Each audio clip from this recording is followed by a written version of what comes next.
you haven't seen a technique on CCTV, you haven't seen it with your own eyes, you haven't used it, you haven't seen it used on the street, then that technique is probably not suited to self-defense.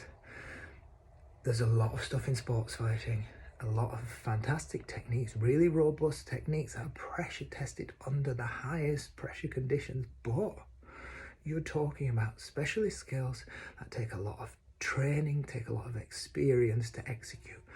Things like the jab in boxing, backbone of boxing, the jab, jab, jab. But a jab, to land a jab properly, takes a lot of timing, takes a lot of experience, great balance. You don't see it on the street. You don't see jabbing on the street. It's not a self-defense technique, because self-defense is primarily people with little training, trying to defend themselves, trying to de-escalate, trying to disengage and go home alive. Don't think that sports fighting is the litmus test for techniques for the street. The litmus test for techniques for the street is, do they occur on the street? If you've got techniques that occur in both, then that's great. They're really strong techniques. But don't be thinking that because something's working or something's prevalent in sports fighting, that is a great technique for self-defense, because it doesn't follow. Because you're talking about the 10 years it takes to master that technique in a person who has very little training, who's scared, who's smaller, who's weaker.